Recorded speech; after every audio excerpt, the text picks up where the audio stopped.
कोणती श्रीमंताची बाई असेल तिनं गरीबाच्या लग्नामध्ये जाताना सगळं सोनं नाणं काढूनच गरीब बनून गेलं पाहिजे त्याच्या लग्नामध्ये. आपला उत्मात तिथे नाही दाखवला पाहिजे. हा तू श्रीमंताच्या लग्नात गेल्यावर मग राणी दाखव, पण गरीबामध्ये गेल्यावर तू गरीबच होऊन जा.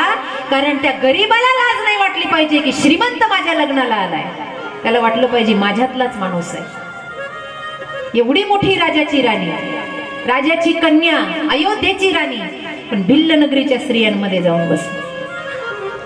महिलांचा स्वभाव, गावामध्ये नवीन कोणी आलं की त्यांचा परिचय विचारायचा. जानकीला परिचय विचारला, कोण आहात आपण? मी जनकनंदिनी जानकी. आपल्या सोबत आले ते कोण आहेत? सावळे आहेत ते माझे पती राम आहेत, गोरे आहेत ते माझे बंधू समान धीर आहेत लक्ष्मण. परिचय दिला, रामचंद्रांनी परिचय दिला. फल आहार झाला, राजानं याचना केली, आजचा दिवस मुक्काम करा. रामचंद्रांनी मान हलवली, पर्णकुट्या तयार झाल्या, मुक्कामाची व्यवस्था झाली. त्या रात्री सगळी व्यवस्था करून राज कारभाराचं काम आटवून राजा आपल्या निद्रास्थानाकडे चालला होता. त्याच वेळेला त्या गावामध्ये सगळं गाव रामचंद्रांच्या पाया पडायला आलं होतं, पण एक जण असं होतं की ते अजून पाया पडायला आलेलं नव्हतं. आणि तो होता नाव चालवणारा, गंगेच्या तीरावर नाव चालवणारा केवळ. आणि तो काही या जन्मातला भक्त नव्हता, तो पूर्व अवतारामध्ये कासव होता, कासव. आणि लक्ष्मणजी शेषनाग होते, भगवान श्रीहरी होते विष्णू, आणि सीता माता लक्ष्मी होत्या, पाय लक्ष्मीच्या. तो कासव होता. आणि जेव्हा जवळ यायचं ना तेव्हा या शेषनागानं त्याला दर्शनच करून द्यायचं नाही, म्हणून त्यानं पूर्व अवतारातला आता बदला घ्यायचं ठरवलेलं होतं. आणि हा एवढा अधिकारी भक्त होता की रामाचा छळ करणारा होता. गंमत आहे याच्यामध्ये, आता तुम्ही पहिल्यांदा ऐकत आहात, पण ज्यांना रामकथा पटते त्यांना सर्वात प्रिय हा केवट प्रसंग आहे की किती त्या भक्तानं भगवंताला छळलं. काय झालं, तो पाया पडायला आलेला नव्हता, तो मध्यरात्री आला. राजाला वाटलं सगळं गाव झोपलेलं आहे, हे कोण माझ्याकडे येते, मंदिर अंधकारात दिसलं नाही. राजाने विचारलं, कौन आ रहा है यहाँ मेरे पास? बोले महाराज मैं केवट हूँ, नाव चलाता हूँ गंगा तीर पर. अच्छा केवट हो, इतनी रात गए, कहाँ जा रहे हो भैया? बोले महाराज आपके ही पास आ रहा था. हिंदी समझते? महाराज आप ही के पास आ रहा था, क्या काम है? बोले महाराज आपसे कुछ मांगना है. अरे बोले भैया आज तो मेरे घर आनंद है, जो कुछ भी मांगो मैं देने के लिए तैयार हूँ. आज तो मेरे घर आनंद है, आज माझ्या घरामध्ये आनंद आहे का? राम आहे, जिथे राम आहे तिथे आनंद. आज तो मेरे घर आनंद है, जो कुछ मांगना है मांग लो. तो बोले महाराज जी मुझे और कुछ नहीं चाहिए, आज तक आपसे मैंने कुछ नहीं मांगा, रोजी रोटी अपने आप कर आली, कुछ नहीं मांगा, बस आज कुछ मांगना चाहता हूँ. क्या? कुछ नहीं. बोले महाराज कल सुबह होते ही सब नावों को छुट्टी दे दो, सगळ्या नावेला सुट्टी द्या आणि माझी एकट्याचीच नाव गंगा तीरावर लावा. बोले क्यों? बोले ऐसे मैं चाहता हूँ, और आपको क्या लेना देना है, बस मैं आपसे कुछ मांग रहा हूँ, तुम्हाला काय घेणं देणं आहे, मला वरदान द्या. राजा म्हणतोय काय पाहिजे आणि हे म्हणतंय उद्या सगळ्यांच्या नावेला सुट्टी द्या. आपल्यासारख्यानं 2-3 बंगलो मागून घेतले असते, 2-3 एकर जमीन मागून घेतली आहे. राजा म्हणतोय काय द्यायचंय? राजा म्हणतो हे येडं आहे. तुलसीदास म्हणतात हाय वेडा नाही, याच्या इतका शहाणा कुणी नाही तुमच्या गावात. सगळ्यांच्या नावेला सुट्टी द्या, बस माझी एकट्याची नाव गंगा तीरावर पाहिजे. राजा म्हणला ठीक आहे, दिलंच. रात्रभर केवटानं नाव सजवलेली होती. रात्रभर सगळ्या नावेची रंगरंगोटी, गरीब होता बिचारा, रंगरंगोटी केली, नाव सजवली रात्रभर. आणि रात्रभर आळवत होता. का नाव सजवली माहितीये? राम नामानं ही 3.5 हाताची नाव सजल्याशिवाय राम नावीत येऊनच बसत नाही महाराज. ही नाव सजायला पाहिजे, नाव सजणं महत्वाचं. नाव सजवली. प्रातः समय झाला. सुमंत नावाचा प्रधान अजून सोबत होता. रामचंद्रानं त्याला जवळ बोलवलं आणि सांगितलं वडाचा चीक घेऊन ये. वडाचा चीक, वडाचं झाड असतं ना वटवृक्ष, त्याचा चीक घेऊन ये. पात्रामध्ये आणला आणि रामाने स्वतः आपल्या केसांना लावला आणि जटा बांधल्या. सुमंताला रडू आले. ज्या डोक्यावर फेटा पाहिजे होता त्या डोक्यावर जटा आहे. सुमंताला सांगितलं तू इथून निघून जा, माझी आज्ञा आहे, मी 14 वर्ष येणार नाही. सगळा समाज बघत होता. रामजी म्हणतात गोहक राजा आता परवानगी द्या, आता आम्हाला जाऊ द्या. गुहक राजा, राजकारण्यांनी काही दिवस परमार्थात वेळ घातला पाहिजे, याचंही उत्तर आहे जयसिंग दादा.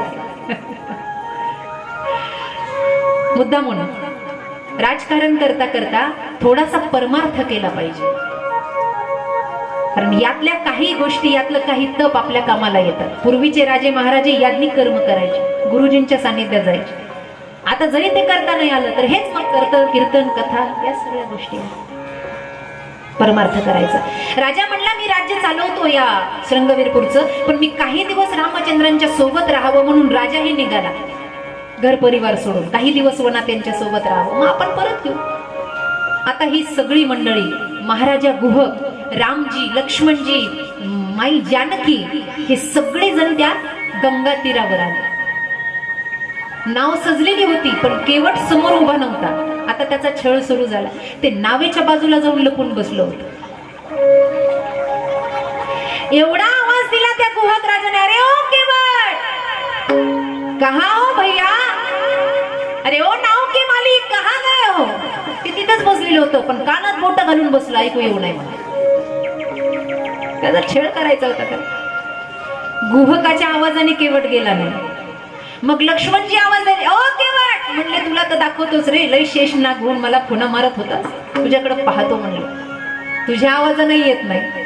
जेव्हा रामचंद्रांनी आवाज दिला, केवट, पळत आला. केवट पळत वाटच पाहत होता राम कधी आवाज दे, पळत आला.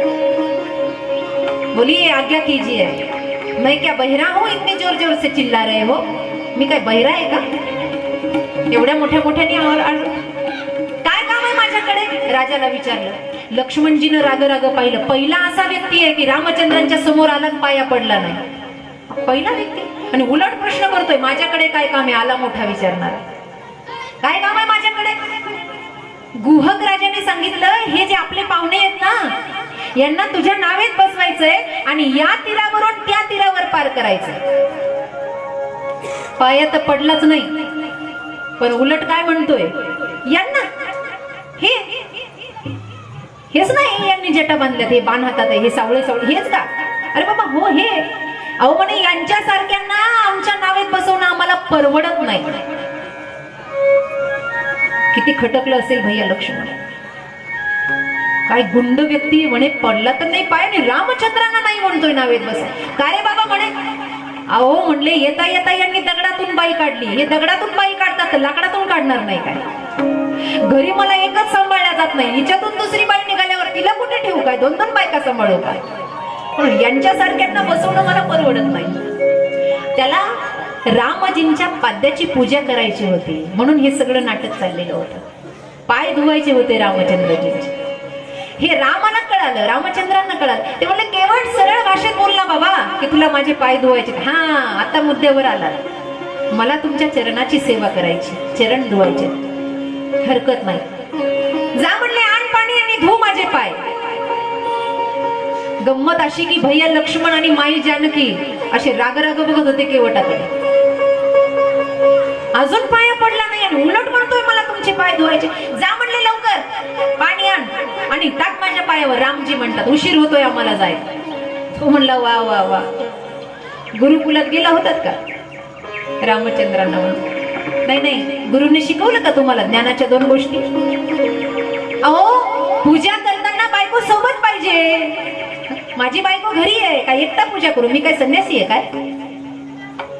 लक्ष्मणानं डोक्यावर मारून घेतलं. एवढं याच्या डोक्यात आलं कुठून म्हणलं. अहो, बायको घरी आहे माझी. बायकोला आणण्यासाठी जातात. सगळं जग ज्या रामाची वाट पाहतात, आज राम केवटाची वाट बघत थांबले. केवटजी घरी निघाले, घरी गेले, पत्नीला तयार केलं आणि चलता चलता लाकडाची काठवती दिसली. काठवट जुन्या लोकांना माहिती, आताच्या मी विचारलं, माहित नाही त्यांना. काठवट आहे, भाकरी करायची लाकडाची, अजून मराठवाड्यात आहेत काठवट. ती दिसली. केवटाची पत्नी रडत होती. अहो, रामजींचे चरण धुवायचे आहेत, आपल्याकडे सोन्याचंही पात्र नाही आणि चांदीचंही नाही, ना तांब्याचंही ना पितळाचं, इतकी गरीब आहोत आपण. केवटानं ती काठवती हातामध्ये घेतली आणि बायकोला सांगितलं, वेडी आहेस, बरं झालं गरीब केलं. नाही तर ही काठवट असते का आपल्या घरामध्ये? अगं याच्यातच प्रभूचे पाय धुवायचे, कारण लाकूड हे पाणी शोषून घेतं आणि जे चरणामृत यात शिल्लक राहील ना, त्यात रोज भाकरी करून खाल्ली की असलं नसलं बुद्धीतला अज्ञान निघून जाईल आणि आपला उद्धार होईल. ही ताकद, हे ज्ञान त्या केवटाच्या बुद्धीमध्ये कुठून आलं? तो कोणत्या शाळेत गेला नव्हता शिकायला, तरी विद्वान होता. कारण राम भक्ती माणसाला विद्वत्ता देते, समाजात प्रतिष्ठा देते. काठवती हातामध्ये घेतली आणि गेले. रामजी वाट बघत होते. काठवतीमध्ये भगवंताचे दोन्ही चरण ठेवले. गिरा रथ जल बीची सम कहियत भिन्न न भिन्न बंदऊ सीता रामपत जिननी परमप्रिय. चरण ठेवले, कलशामध्ये पाणी आणलं आणि भगवंताच्या चरणावर असं ओततायत. ओतता ओतता लक्ष्मणाकडे एका दृष्टीने पाहिलं, तिरक्या नजरेने. गुहक म्हणला आता हा काहीतरी बोलला. लक्ष्मणजी गप्पच होते. पुन्हा खाली पाहिलं, पुन्हा तिरक्या नजरेने पाहिलं. लक्ष्मणा विचारलं, काय माझ्याकडे का पाहतोस? नाही नाही, तेच विचार करतोय का गुरुनं काही मंत्र तंत्र शिकवले की नाही तुम्हाला? एवढ्या वेळची पूजा चालली आहे, तोंड बंद आहे, काही म्हणता येत नाही का तुम्हाला? शेष नागाला वाकवणारा एकच व्यक्ती होता. लक्ष्मणानं शेष नागाने मंत्र म्हणावे आणि केवटाने पूजा करा. दोघांच्याही मनात द्वेष निर्माण झाला, जानकी मातेच्या आणि लक्ष्मणाच्या. ज्या वेळेला रामचंद्रजींचं लग्न झालं होतं तेव्हा लक्ष्मणाची तब्येत खराब झाली होती. थोडासा वेळ वाढून घेते, 9 वाजले 9:15 पर्यंत. लक्ष्मणजींची तब्येत खराब झाली होती. एकदा कौसल्य आईनं विचारलं, लक्ष्मणा तुझी तब्येत खराब झाली, काय कारण आहे? जेव्हा वनवास संपला आणि त्यांचं दाम्पत्य जीवन प्रारंभ होऊ लागलं त्यावेळेला म्हटले, तब्येत खराब झाली, कारण काय? त्यांनी सांगितलं, आई रोज रामचंद्रांच्या चरणाची सेवा, पाय दाबल्याशिवाय मला झोप येत नाही. आणि ह्या वहिनी साहेब आल्या तेव्हापासून पाय दाबायची सेवाच गेली म्हणले माझी. बघा ते प्रेम. म्हणून मनाला खात होते की दादाच्या पायाची सेवा होत नाही, दादाच्या पायाची सेवा होत नाही. रडत होते, माझा दादा माझ्यापासून दूर गेला. लक्ष्मणजी खराब झाली होती तब्येत. होळीचा दिवस आला, रंगपंचमीचा, आणि त्या वेळामध्ये राजवाड्यामध्ये अशी परंपरा होती की होळीच्या रंगपंचमीच्या दिवशी लहान्या दिरानं भाऊजाईला काहीतरी मागायचं. काय झालं? कौसल्या मातेने हे लक्ष्मणला सांगितलं, म्हणले आज संधी आहे तुला, मागून घे म्हणले. त्या रंगपंचमीचा रंग लावता लावता वहिनीच्या कानात दिरानं काहीतरी मागायचं असतं, म्हणून सीतेनं असा कान दिला आणि लक्ष्मणानं कानामध्ये मागितलं, रामचरणाची सेवा. असं ऐकल्याबरोबर जानकी माता चक्कर येऊन पडले. काय मागितलंय वो? काय राज्य मागितलंय? काय मागितलं? असं चक्कर येऊन पडल्या. रामचंद्राने विचारले, लक्ष्मणा असं काय मागितलं? काय नाही म्हणले, तुमच्या दोन्ही पायाची सेवा मागितली. राम म्हणले, बाबा तिच्या दुसऱ्या कानात जाऊन सांग, उजवा तुम्ही घ्या, डावा मला द्या. तेव्हा ती उठून बसेल. लक्ष्मणाने तेच केलं तर जानकी माई उठून बसल्या. म्हणजे एक एक पाय दोघांनी वाटून घेतला आणि आज हे दोन्ही पायाची सेवा एकटं करतो. म्हणून ईर्ष्या आहे, म्हणून ईर्ष्या आहे.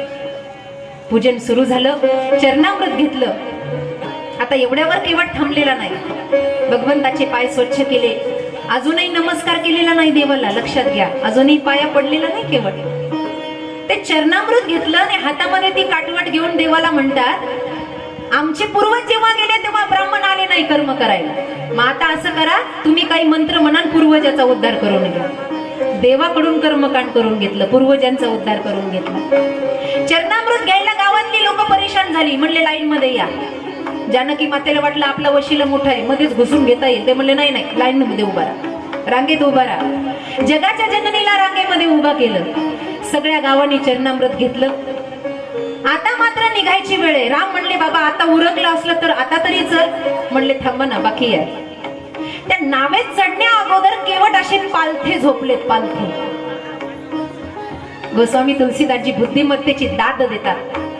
असे पालथे झोपले आहेत.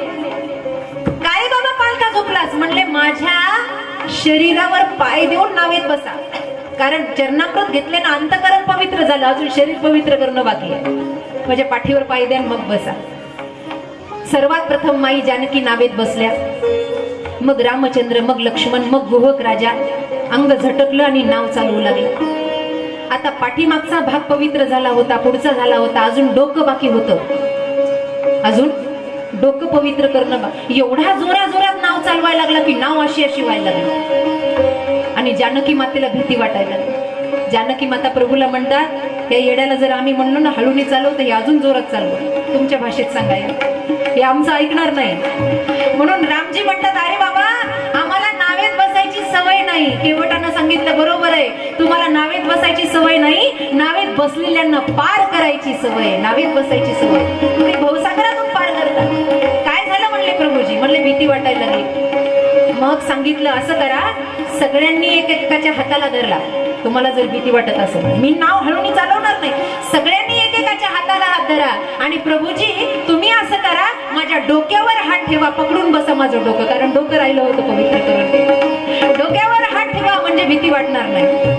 रामचंद्र डोक्यावर हात ठेवतात आणि नाव चालवतात.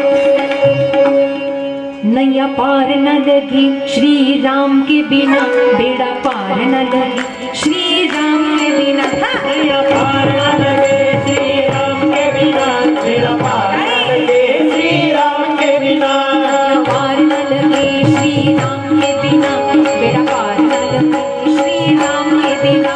नैया पार न लगे श्री राम के बिना, बेड़ा पार न लगे श्री राम के बिना. नैया पार न लगे, नैया पार न लगे, नैया पार न लगे श्री राम के बिना, नैया पार न लगे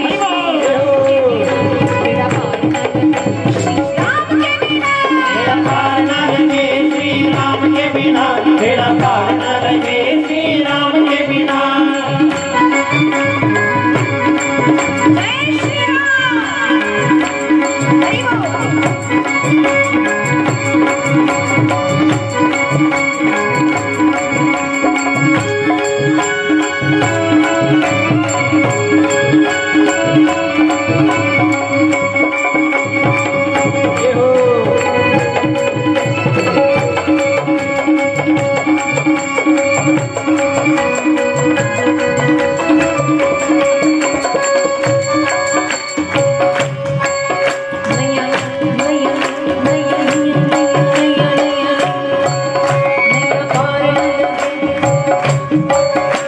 रामचंद्राशिवाय जीवनाची नाव पार लागत नाही, केवटाची नाव चालू झाली आणि मोठ्या मोठ्यानं राम स्मरण करत.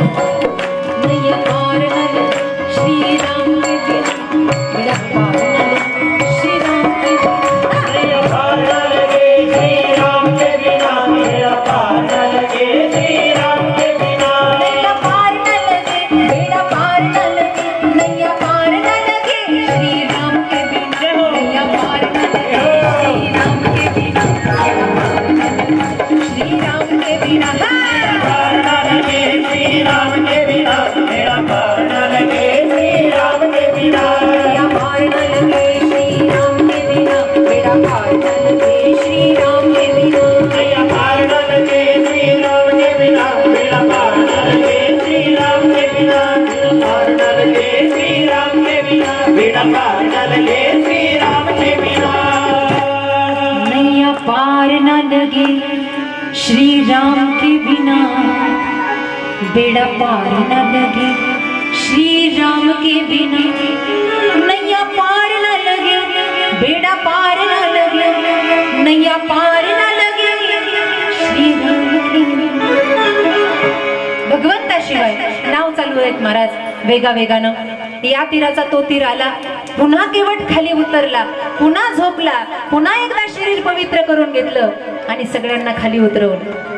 उतरवल्यानंतर रामचंद्रांनी जानकी मातेला इशारा केला. इशारा याच्यासाठी केला की तुझ्या हातातली अंगठी काढ. लाल रंगाच्या खड्याची मुद्रा जानकी मातेच्या हातामध्ये होती, जी राजा जनकांनी दिली होती त्यांना. ती मुद्रा काढली, त्याच्यावर रामनाम कोरलेलं होतं. ती मुद्रा काढली आणि ती मुद्रा रामचंद्रांच्या हातात जानकी माता देतात. रामचंद्रांनी ती अंगठी घेतली, मुद्रा घेतली आणि केवटाला देतात. केवटाला देऊ लागले. ती मुद्रा पाहिली आणि आता केवटाच्या डोळ्याला पाणी आलं. आतापर्यंत केवटानं दर्शन घेतलं नव्हतं, पण आता केवट मात्र दंडवत करतो, काठीसारखा पडला. लक्ष्मणाने विचारलं, आता डोकं जागेवर नव्हतं काय पाय पडायला, आता पाया पडलास, आता नमस्कार करतो, कारण काय? जे उत्तर दिलं ते ऐकण्यासारखं होतं. केवटाने उत्तर दिलं, आपण ज्याच्या पाया पडतो त्याचं आपण ऐकावं तर पाया पडावं, नाही तर पायाला हात लावू नये. मी त्यांच्या अगोदर पाया पडलो असतो तर त्यांनी सांगितलेलंच मला ऐकावं लागलं असतं, मला आदेश करता आला नसता, म्हणून मी पाया पडलो नाही, आता पाया पडतो. रामजी म्हणतात मुद्रा घे. केवट म्हणला महाराज ना जानू मैं आरती बंधन ना पूजा की रीत प्रभुजी, एक ऐसी प्रीत. मी तुमच्या अंगठीसाठी एवढा केलाय का खटाटो? नाही, या जगाचा मालक माझ्या नावेत बसला आणि माझ्या हृदयरूपी नावेत बसला, मला फळ मिळालं. भगवंत म्हणतात नाही काही घे. केवट म्हणतात नाही. केवटांना बोलता बोलता एक टोमणा दिला लक्ष्मणाच्या भाषेत. अहो म्हणले जातभाईंकडून काही घ्यायचं असतं काय? लक्ष्मणाला लागलं, जातभाई? अरे तू नाव चालवणारा, आम्ही क्षत्रिय, कुठेही संबंध नाही, तू आमच्या जाती एकत्र करतोस, जातभाई कसं? तर म्हणला लक्ष्मणा, दोन शहाणी माणसं बोलत असताना तिसऱ्यानं मध्ये बोलू नये. पण आता बोललाच आहेस, तोंड मारलंच आहेस, तर सांगतो जातबाई म्हणजे मी सुद्धा गंगेवर नाव चालवतो आणि राम सुद्धा भवसागरावर नाव चालवतात. मीही पार करतो आणि तेही पार करतात, म्हणून आम्ही जातबाई आहे. देवा, जातबाईकडून काही घ्यायचं नसतं. देव हसले, म्हणले अरे माझं प्रेम म्हणून घे. केवटानं सांगितलं मला द्यायचंच असेल तर असं करा, 14 वर्ष पूर्ण झाल्यावर पुन्हा माझ्या नावेत बसायला या. लक्ष्मणानं डोकं मारून घेतलं. आता तर डोक्याला ताणच आहे, पुन्हा 14 वर्षांना डोक्याला. भक्ती दिली, भक्तीचं दान दिलं केवटाला आणि तिथून पुढे रामजी प्रस्थान करतात. हा केवट प्रसंग या ठिकाणी समाप्त झाला. पुढची कथा उद्याच्या सत्रामध्ये, उद्या राम आणि भरत मिलाप ही सुंदर कथा या ठिकाणी होणार आहे. या ठिकाणी आपल्या या कार्यक्रमासाठी माझ्यावर नितांत प्रेम करणारे जयसिंगजी शेठ सोपनराव भोगाडे, मयूर कन्स्ट्रक्शन सर्वे सर्वा आणि माजी सरपंच आहेत, बरोबर ना, खरपुडी या गावचे. खरं तर दादांचं जीवन प्रवास आता व्यवस्थित झालाय, म्हणजे व्यवस्थित झालेत. खरी गोष्ट म्हणजे दुःखद घटना होती कोविडच्या काळातली, की दादांवर एवढी वाईट वेळ आली होती. त्यांचं म्हणजे मी आई वडिलांवर प्रेम करणारा असा व्यक्ती पुन्हा दुसरं कोणी पाहिला नाही. अहो वर्षभर मनुष्य रडतोय आईच्या एका वस्तूला जमा करत, वडिलांच्या एका वस्तूला जमा करत. इतकी आई वडिलांची आठवण. वडिलांचा दशक्रिया चालू होता, पिंडदान चालू आहे, आईचा जीव गेला. करपुडी गावची घटना.